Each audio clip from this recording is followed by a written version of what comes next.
दिल्ली के जंतर मंतर पर वक्फ बिल को लेकर मुसलमानों के अलग अलग संगठनों ने किया प्रदर्शन। जी हां, एआईएमआईएम के अध्यक्ष ओवैसी भी इस धरना प्रदर्शन में पहुंचे हैं। मुसलमानों ने एकजुट होकर विरोध प्रदर्शन किया है वक्फ बिल को लेकर। जी हां, वक्फ बिल को लेकर इस समय मुसलमानों के कई संगठन जंतर मंतर पर मौजूद हैं और सरकार से अपनी मांग रख रहे हैं। वक्फ बिल में किसी भी तरह का संशोधन बर्दाश्त नहीं करेंगे। देखें पूरी रिपोर्ट। बीच में जो इन लोग फैला रहे हैं, जो हालत कर रहे हैं सारा देश में, इसको हम लोग कभी भी बर्दाश्त नहीं करेंगे। हमारे कौम के अंदर, हमारे शरीयत के अंदर घुसने की जो कोशिश कर रहा है केंद्र सरकार, उनको वापस जाना चाहिए, नहीं तो इसका हाल बहुत ही बुरा होगा, बहुत ही बुरा होगा। उनको समझना चाहिए रमजान का महीना है, हर मुसलमान रोजा रख के यहाँ पर मौजूद है, आज रोजा के साथ यहाँ आए हैं। अगर हाथ उठा के अल्लाह ताला के पास हम जो दुआ करते हैं, ये दुआ डायरेक्ट पहुंचता है, इसको ख्याल रखना चाहिए। ये दुआ डायरेक्ट पहुंचता है। आप लोग हाथ से खेल रहे हैं, गलत चीज मत कीजिए, ये गलत चीज मत कीजिए, नहीं तो आगे चल के अल्लाह ताला आपको मार देगा। हम तो कुछ नहीं कर सकेंगे, अल्लाह के लाठी में बहुत आवाज उस वक्त आएगा, बिना आवाज के मार आपको पड़ेगी। या मेरे भाइयों, मेरे बुजुर्गों, दोस्तों, हम सब एक हैं। हम इस देश में हिंदू, मुस्लिम, सिख, ईसाई, हम सब मिलजुल के रहते हैं, एक दूसरे के भाईचारे के साथ रहते हैं, सबके सुख दुख में हम हाथ बटाते हैं। कल गणेश पूजा हुआ, कल दुर्गा पूजा हुआ, हम लोग खुशी से हमारे हिंदू भाइयों को गले लगाते हैं। हमारा ईद हुआ, हमारे हिंदू भाई हमारे घर आकर सेवियां खाते हैं, बिरयानी खाते हैं, हम लोग मिलजुल के हैं। ये चीज को केंद्र सरकार को समझना चाहिए कि ये भारतवर्ष सब धर्म, सब वर्गों को साथ लेकर भाईचारा में रहता है। इसको बिगाड़ने का कोशिश मत कीजिए। आज वक्फ बिल को हम लोग सब विरोध करते हैं, इंशाअल्लाह इसमें हम लोग जरूर सक्सेस होंगे। बहुत बहुत शुक्रिया, अल्लाह हाफिज। बिस्मिल्लाहिर्रहमानिर्रहीम। भाइयों और बहनों,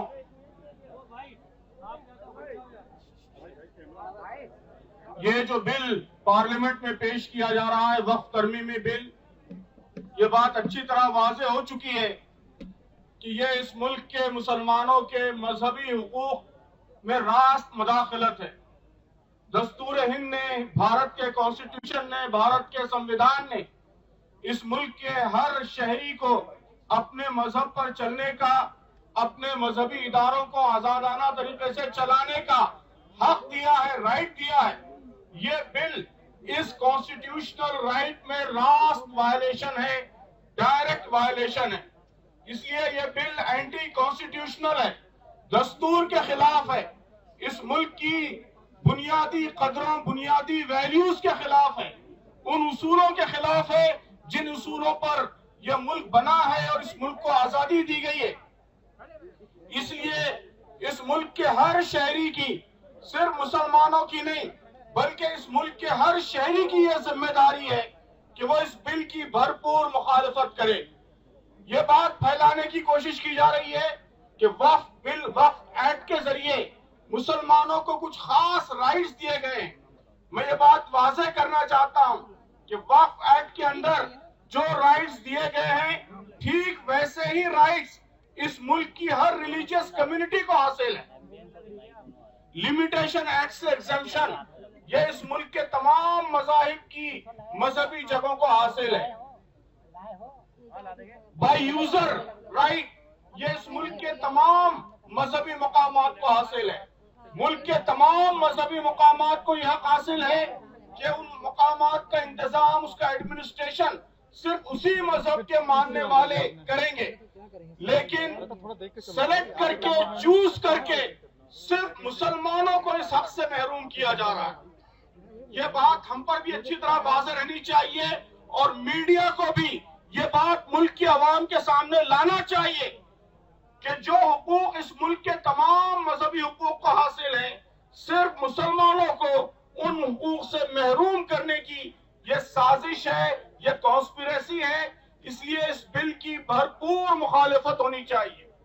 कहा जा रहा है कि ये बिल वक्फ के एडमिनिस्ट्रेशन को बेहतर बनाने के लिए किया जा रहा है। पूछना चाहिए, मीडिया को पूछना चाहिए, एमपीज को पूछना चाहिए, किरण रिजिजू साहब से और गवर्नमेंट से पूछना चाहिए कि आप बताइए कि इस बिल में ऐसा एक सिंगल प्रोविजन कौन सा है जिससे वक्फ का एडमिनिस्ट्रेशन बेहतर होगा।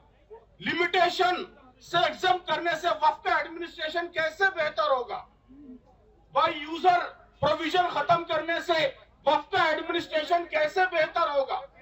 तो ये मुल्क की आवाम को बेवकूफ बनाया जा रहा है कि वक्फ के एडमिनिस्ट्रेशन को बेहतर बनाने के लिए बिल लाया जा रहा है। हरगिज नहीं, ये बिल वक्फ को खत्म करने के लिए, वक्फ को कमजोर करने के लिए, वक्फ की प्रॉपर्टीज पर जबरदस्ती कब्जा करने के लिए और मुसलमानों को अपने मजहबी इदारों को चलाने का जो हक हासिल है उस हक को खत्म करने के लिए यह बिल लाया जा रहा है। तो हमारे बहुत से एमपी दोस्तों ने बहुत सही बात कही कि यह बिल सिर्फ मुसलमानों का मसला नहीं है, बल्कि इस मुल्क के कॉन्स्टिट्यूशन को बचाने का मसला है, इस मुल्क के संविधान को बचाने का मसला है, यहाँ की बुनियादी वैल्यूज को, बुनियादी कदरों को बचाने का मसला है। इसलिए मुल्क के तमाम अवाम को मुत्तहिद होकर इस बिल की मुखालिफत करनी चाहिए और किसी सूरत इस बिल को मंजूर नहीं होने देना चाहिए। All India Muslim personal law board की जानिब से यह जो धरना किया जा रहा है, यह धरना शुरुआत है, बिगिनिंग है। अगर हुकूमत इस बिल को वापस नहीं लेती तो मुल्क के हर कोने में, मुल्क के हर गोशे में ऐसे डेमोन्स्ट्रेशंस होंगे, प्रोसेशंस होंगे, मुल्क के सारे अवाम इस बिल के खिलाफ उठ खड़े होंगे। और मुझे यकीन है कि सिर्फ मुसलमान नहीं, बल्कि हमारे हिंदू भाई, हमारे सिख भाई, हमारे ईसाई भाई, इस मुल्क के सारे अवाम दस्तूर को बचाने के लिए, इस मुल्क की बुनियादी कदरों को बचाने के लिए उठ खड़े होंगे और इस बिल को हरगिज मंजूर होने नहीं देंगे। आप सबसे मेरी यही अपील है कि इस धरने को आखिरी चीज मत समझिए, इसको शुरुआत समझिए और जब तक ये बिल वापस नहीं होता इस एजिटेशन को, इस एहतजाज को बराबर जारी रखिए। बहुत शुक्र करना चाहिए इस बात को कि हिंदुस्तान में हम ताबेदार बनकर जीने के लिए तैयार नहीं थे।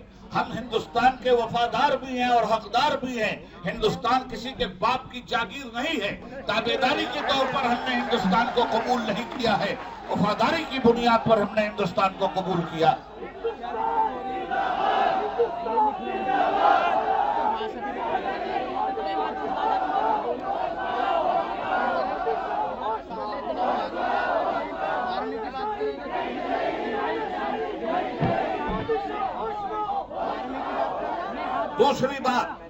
दूसरी बात यह है कि पहले अभी तक तो ये बिल पास नहीं हुआ है। खुदा करे ये बिल इनकी पॉलिटिकल बिल में हमेशा के लिए घुस जाए। मगर अब तक जो बिल है,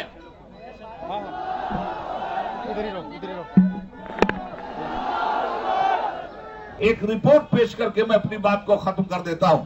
होली कोई या जुमा के दिन होली कोई पहली बार नहीं आई थी। सुनिए, 14 मार्च 1952 दिन जुमा, होली का त्योहार। 7 मार्च 1958 दिन जुमा, होली का त्योहार। 21 मार्च 1969 दिन जुमा, होली का त्योहार। 28 मार्च 1975 जुमा का दिन, होली का त्योहार। 7 मार्च 1980 जुमा का दिन होली। 28 मार्च 1986 जुमा के दिन होली। 21 मार्च 1997 जुमा के दिन होली। 21 मार्च 2003 जुमा के दिन होली। 21 मार्च 2008 जुमा के दिन होली। 29 मार्च 2013 जुमा के दिन होली।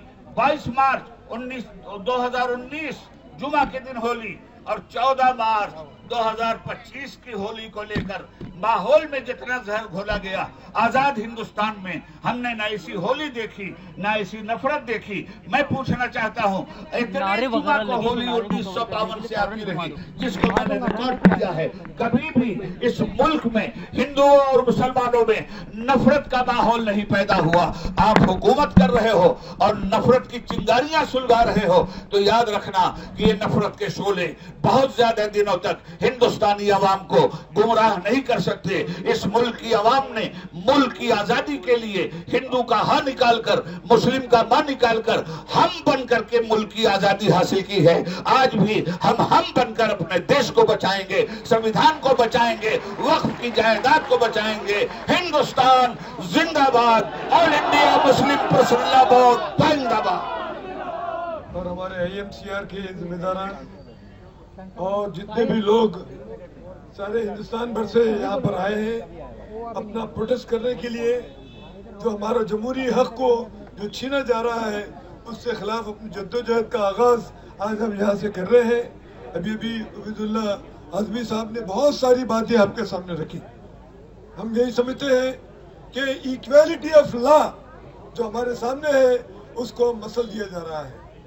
यूँ तो देखा जाए तो हमको जो हर चीज़ की आज़ादी है, एक आज़ाद हिंदुस्तान में हमारे सामने जो हो रहा, जो कुछ हो रहा है, बहुत ही खुल्लम खुल्ला नाइंसाफी हो रही है। वो चाहते हैं कि जो फिलांथ्रोपिस्ट एक्ट जो लोग अपने तरफ से सखावत देना चाहते हैं इस तमाम पूरी कौम के लिए और पूरे इसके लिए, तो उसको दबाने की कोशिश की जा रही है। कहे तो यह है कि हिंदुस्तान मदर ऑफ डेमोक्रेसी है, तो मदर ऑफ डेमोक्रेसी को अगर प्रैक्टिकल एंगल से देखें तो मदर ऑफ डेमोक्रेसी को कुचला जा रहा है। इसलिए कि जो हुकूक हासिल है तमाम दूसरे कम्युनिटीज को, तो ये वो हुकूक क्यों हासिल नहीं है। देखा जाए तो गुरुद्वारा कमेटी है या हिंदुओं की जो कमेटी है, अपने जो कमेटी ने कभी नाम अपने कम्युनिटी के लोगों को नहीं रखने देता, मगर क्या वजह है कि आप जो है ना यहाँ पर हमारे इस कमेटी में जो है ना नॉन मुस्लिम को रखा, और ये कानून पास होने के लिए ये लोग अपनी पूरी भरपूर कोशिश, एक तरफ से अपोजिशन की तरफ से 44 अमेंडमेंट लाए गए, मगर तमाम 44 अमेंडमेंट को रद्द कर दिया गया। और जो है ना उनके जो 14 नापसंदीदा जो अमेंडमेंट्स हैं उसको पास करके लोगों के सामने यही कि हम बहुत जमहूरी तरीके से कर रहे हैं। आपकी जमहूरियत जो है ना तमाम इसके हिंदुस्तान के लिए बहुत बड़ा खतरा है। हम चाहते हैं कि पूरी लेफ्ट पार्टी इस मामले में बिल्कुल एकजुट है कि ये जो हो रहा है सेकुलरिज्म का जो मजाक हो रहा है, जमहूरियत का जो मजाक हो रहा है, उससे खिलाफ हम तमाम कमर बस्ता होके आप लोगों के साथ जो है ना शाना बशाना जब तक हम जो है ना जद्दोजहद करते रहेंगे, जब तक ये हुकूमत जो है ना इस नापसंदीदा कानून को खत्म न कर दे, हम आपके साथ हैं, साथ रहेंगे खांदा ब खांदा, और जो है ना खत्म करने के लिए अपनी भरपूर कोशिश करेंगे। क्योंकि बहुत सारे वक्त मौजूद हैं, तो मैं अपनी बात को यहीं पे खत्म करते हुए आप तमाम लोग मुबारकबाद देता हूँ। हिंदुस्तान के दूर दराज इलाकों से आप आकर अपने गमो गुस्से का इजहार किया और हुकूमत को झंझोड़े, उनको खबरदार करना चाहते हैं कि खबरदार, अगर आप इस कानून को पास करेंगे तो हिंदुस्तान में निराश पैदा हो जाएगा, हिंदुस्तान की जमहूरियत खतरे में पड़ेगी और सारी दुनिया इस बात को देखेगी। तो इसलिए हम इस बात की इजाजत नहीं देंगे। हिंदुस्तान जिंदाबाद, अपनी जमहूरियत पाइंदाबाद। Leaders, especially the leaders of Muslim Personnel Board in the country, and our most respected persons, and the volunteers who have gathered here to express their protest, and at the same time express solidarity with this movement also. We all know that this government is doing anti-constitutional and cruel deed with regard to this bill. I don't want to take much of time. In this today newspaper person, they met me They were saying that JPC chairman has made a statement that this agitation is wrong, and JPC has given all the chances and opportunity for everybody to talk and all this kind of thing. JPC chairman post is a high post. Unnecessarily he is provoking the things as a chairman of that. If he said that, he should not have said such a baseless statement. We all know that government is really taking the role of a looter in this. They are looting the work properties. We have taken a very strong stand in the parliament. When it came first time, we vehemently opposed that. At the same here also, on behalf of Indian Union Muslim League, we would like to say that we will join hands with everybody concerned to fight against this in the parliament and outside the parliament. There are many things to be done. We cannot keep silence on this. It is an injustice. This law which they are going to make is draconian law. It is to be fought with tooth and nail. We have to take that decision. We all know that their intention is what? Central Commission report has said that a lot of worker property has been encroached by the authorities. Even government is an encroacher in this. Crores worth of land is encroached by the government. Through this registration, what they are doing, they are glorifying that encroachment. In order to gain the political will, they are now taking a position that the worker bodies, state worker board, council, even tribunal has been undermined and everything is captured by the government. They want to grab all these properties. We should not allow it. I don't want to take much of time because clear violation of the Indian Constitution is there. Article 25 and Article 26 and all kinds of things. They are taking undemocratic attitude in this. In the parliament, let it come in the parliament. In the parliament, if it comes, I hope that many people will join together to talk and fight against this kind of in the parliament. I assure you, as a member in the parliament and a party leader, IUMN, we will fight it tooth and nail, and we will have all kind of support to this kind of agitation and the movement. I believe that the leaders, they are great leaders. They have sacrificed for the community's interest in front of them, keeping them in the forefront. We will agitate this, we will spread this agitation throughout India. I would like to say that also. So we have to stand together, we have to fight together. I hope that you all will support this, and we on behalf, once again support, IUMN support to this. Let us have a joint work. May Allah bless us. With these few words, I conclude. Thank you very much. Assalamu alaikum. ये bill जब आया तो मैं भी उन तमाम लोगों में शामिल हुआ जिन्होंने इसके खिलाफ अमेंडमेंट्स डाले, और उसके चेयरमैन ने जब सुझाव मांगा तो वो सुझाव भी हमने दिया। लेकिन बाद में हमने देखा कि हमारे सुझाव नहीं माने गए। अपोजिशन के किसी भी मेंबरान के जिन्होंने अमेंडमेंट के लिए दिया था वो किनारे रख दिए गए। तो असल मंशा दूसरी है, वो धीरे धीरे करके हिंदुस्तान के एक बड़े तबके को किनारे करना चाहते हैं। उसकी भाषा छीन रहे हैं, उसका पहनावा की बात कर रहे हैं, उसकी ज़मीन छीन रहे हैं, उसके खाने पीने की आदतों से उसको हटाने की कोशिश कर रहे हैं। और उसमें सबसे बड़ी जमात आप हैं, हिंदू मुस्लिम हैं, लेकिन आप अकेले नहीं हैं। जो लोग भी इनसे असहमत हैं, अभी पार्लियामेंट में क्या हुआ, अभी आपने देखा कि भाषा के सवाल पर तमिलनाडु को आइसोलेट करने की कोशिश की गई। तमिलनाडु ने जब कहा कि अगर हमारी भारत की सभ्यता 3000 साल से शुरू होती है तो हमारे यहाँ उससे पहले 2000 साल पहले और एक गांव मिला है, तो हम ये कहना चाहते हैं कि इस देश में इतिहास पर अगर लड़ाई छिड़ी है तो इतिहास में सब हैं।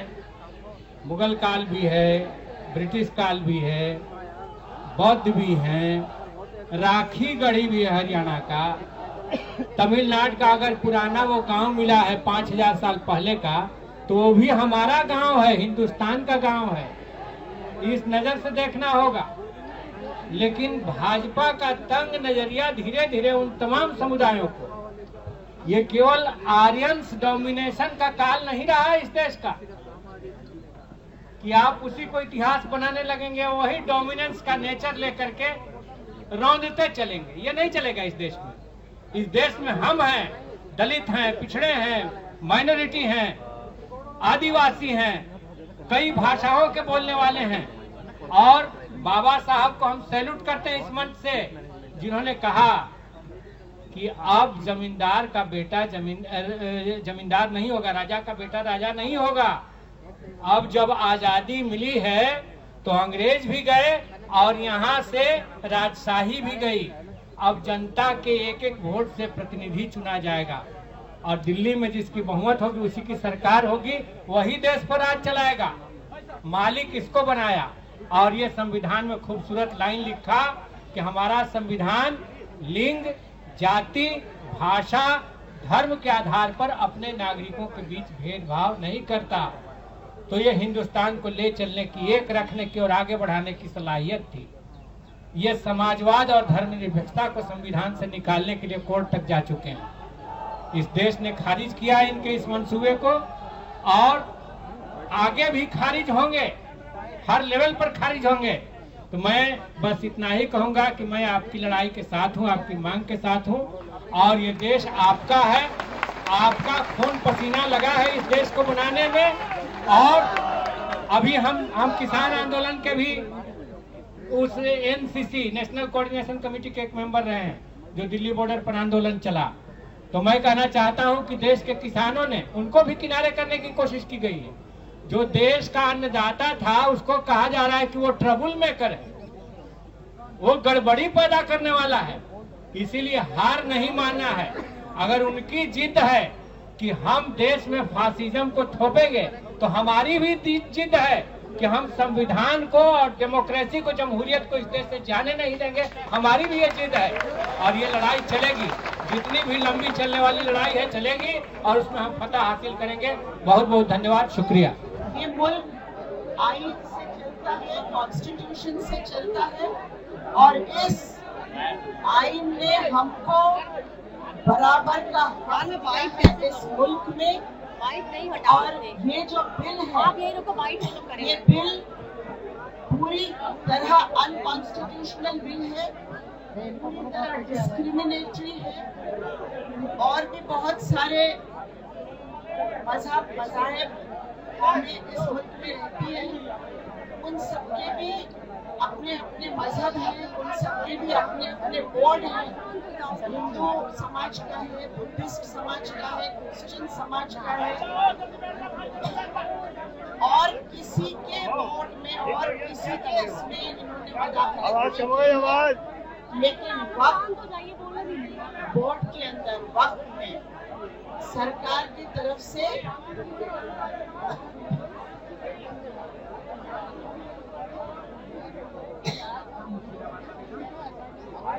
सरकार इसको छीनना चाहती है, पूरी तरह इसको ऑटोमाइज करना चाहती है, सेंट्रलाइज करना चाहती है।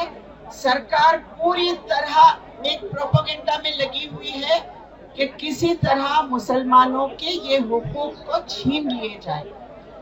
ये वक्त पर हमारे सारे इबादत गाहें मुनस्सिर हैं, हमारे मसाजिद, दरगाह, हमारे जो भी कब्रिस्तान है और आशुर खाने हैं, ये सब हमारे वक्त के जमीनों पर है। हमारे आबो अजदाद ने ये इसके लिए वक्त किए थे कि इस पर हम अपनी इबादत गाहें उभारे और इससे हम अपने कौम की फलाह बहबूद करें, ताकि जो भी चैरिटेबल काम है वक्त के जरिए से हो सके। मैं मानती हूँ कि इसमें प्रॉब्लम्स है, वक्फ बोर्ड्स को ताकत की जरूरत है, इनको दुरुस्ती की जरूरत है। लेकिन अगर कोई पेशेंट बीमार हो तो उस पेशेंट को खत्म ही कर दिया जाए, ऐसा हमको मंजूर नहीं है। अभी तक और भी बहुत सारे अमेंडमेंट्स आए हैं, लेकिन इस बार वक्फ बोर्ड को पूरी तरह खत्म करके हमारे इबादत गाहों पर कब्जा करने की जो साजिश है वो हमें मंजूर नहीं है, हम ये कभी होने नहीं देंगे। शुक्रिया।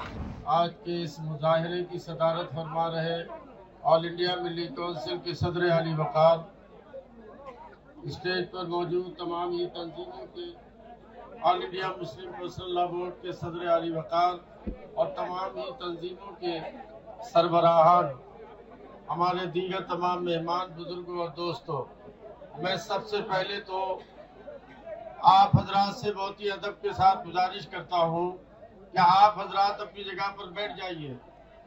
देखिए, अदब के साथ रहना, बावकार तरीके पर रहना, मुनज़्ज़म रहना पहली शर्त है किसी भी एहतिजाज के लिए। आपके दरमियान में जो आवाज़ें आ रही हैं ये मुनासिब नहीं है। आप बात सुनिए लोगों की, सारी क़यादत आपकी जमा है और 10 मेंबरान पार्लियामेंट आपके बीच में आपकी बात कहने के लिए आए हैं। अगर आप डिस्टर्ब करेंगे या डिस्टर्ब होंगे तो इस धरने और मुजाहरे का वक़ार जो है वो मुतासर होगा। रमजान शरीफ का महीना है, अपनी जगह संजीदगी से बैठिए और हम लोगों की सबकी बात सुनिए और उसका पैगाम लेकर के जाइए। अजीजों और दोस्तों, मैं सिर्फ 2-3 बातें आपके दरमियान में आज करके आपसे गुजरता हूँ कि पिछले बहुत दिनों से, कई सालों से इस मुल्क के सामने बहुत से गंभीर चैलेंजेस और मसाइल हैं और हम लोग उससे लगातार जूझ रहे हैं और जो हालात हैं जिनको हम फेस कर रहे हैं उससे आप अच्छी तरह से वाकिफ हैं। हमारे सामने इससे पहले 3 तलाक का मसला खड़ा किया गया, मदारिस पर हमला, मसाजिद पर हमला, ये सारा एक सिलसिला है जो लगातार चल रहा है। अब आकर के जो सबसे कीमती हमारे बुजुर्गों का असासा है जो अल्लाह के नाम पर उन्होंने वक्फ किया और जिसके जरिए से हम गरीबों कमजोरों की मदद करते हैं और वो एक बाकायदा चैनलाइज हमारा एक सिलसिला है। अब उस पर हिंदुस्तान की हुकूमत की नजर है और उसने एक ऐसा बिल लाकर हम लोगों को परेशानी में डाल दिया है कि रमजानुल मुबारक का महीना है और पूरे मुल्क से हम लोग अपने घरों को छोड़कर उस परेशानी का मुकाबला करने के लिए इस मुजाहिरे के जरिए से यहाँ पर जमा है और अपनी बात हुकूमत हिंद तक पहुँचाना चाहते हैं। आप देख रहे हैं कि मसला हमसे रिलेटेड है, लेकिन इसको इस तरह से पेश किया जाता है, हमारी डिमांड हुकूमत हिंद से है, हमारे और हुकूमत के बीच का मामला है। लेकिन भला करे बाद मीडिया के लोग इसको इस तरह से पेश करते हैं कि खुदा न खास्ता मुसलमान की लड़ाई इस मुल्क में अक्सरियती तबके के खिलाफ लड़ रहे हैं या किसी और दूसरे मजहब के लोगों के खिलाफ खड़े हो गए हैं। ऐसा नहीं है, ये क्लियर बात है कि वक्फ का मसला हमसे रिलेटेड है और हुकूमत से हमारा इख्तिलाफ है जो वो वक्फ बिल लाना चाहती है। हम उसका विरोध कर रहे हैं, उसको रिजेक्ट करने की आवाज उठा रहे हैं और आज ये बात हमारे मुजाहिरे से साबित होगी कि वक्फ एक्ट के सिलसिले में न सिर्फ मुसलमानों की तरफ से ये मुजाहिरा हो रहा है, न सिर्फ मुसलमान जो है वो उसको रिजेक्ट करने की डिमांड कर रहे हैं, बल्कि सैकड़ों मेंबर, 10 मेंबरान पार्लियामेंट और दूसरे तमाम गैर मुस्लिम तंजीमों के जिम्मेदार भी हमारे स्टेज पर मौजूद है और वो आज इस वक्फ बिल की मुखालिफत कर रहे हैं।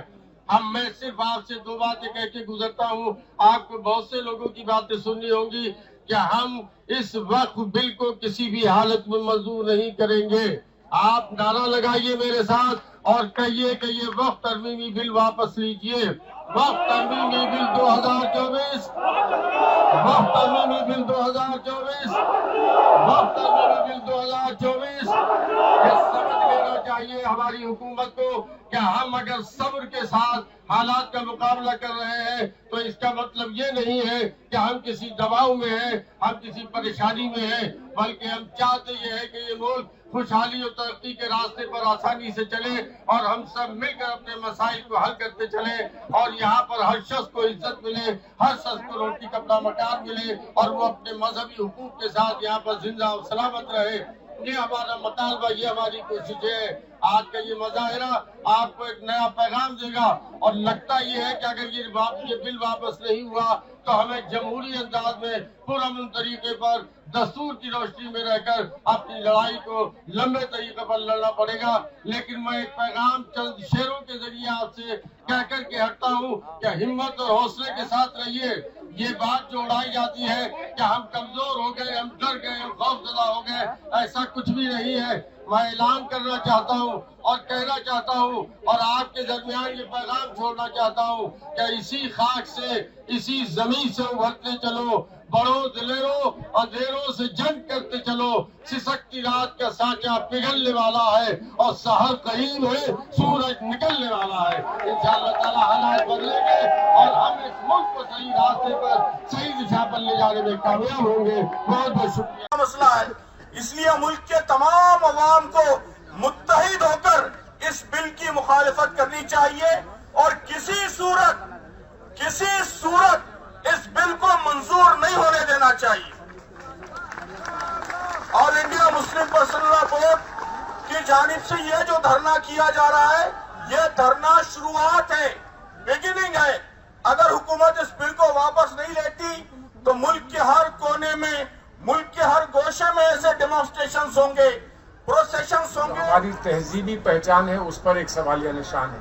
जो हमारा ईमान है, उस पर एक सवालिया निशान लगाया जा रहा है। ये समझते नहीं है कि वक्त का कितना करीबी ताल्लुक हमारी तहजीब से है, हमारे ईमान से है। और ये सवाल एक बड़े पैमाने पे सवाल उत्तराखंड में उठा है। जो यूसीसी का मामला आया है, वहां पर ये सवाल उठा है। हमें कहीं किसी से ये गुरेज नहीं। मैं अपने मीडिया के भाई बहनों को अच्छी तरह जानता हूँ, इन्हीं के बीच तो बड़ा हुआ हूँ। ये सरकार को समझने की जरूरत है। बहुत विरोध है, आप खुद कह रहे हैं, मीडिया के साथ ही कह रहे हैं कि बहुत विरोध है। ऐसे में सरकार जो तानाशाही थोपने की कोशिश कर रही है, उसके खिलाफ लोकतांत्रिक तरीके से अगर संस्थाएं विरोध कर रही हैं तो अच्छी बात है, विरोध करना चाहिए। क्योंकि सरकार क्यों तानाशाही थोपना चाहती है? वक्फ की जमीनें लूट करके अपने उद्योगपति दोस्तों को देना चाहते हैं क्या? ये सरकार असहमति की कौन सी आवाज को सुनती है? किस बिल पर इसने असहमति की आवाज को सुना है? इसी देश की पार्लियामेंट में 146 सांसदों को सस्पेंड करा करके 10वें बिल पास कराए गए थे। ये असहमति की आवाज सुनने वाली बात हुई। जेपीसी का गठन क्यों किया आपने, जब जेपीसी के सदस्यों की राय को सुनना ही नहीं था? ये सरकार पूरी तरह से झूठ बोल रही है। सरकार पूरी तरह से तानाशाही पर उतारू है।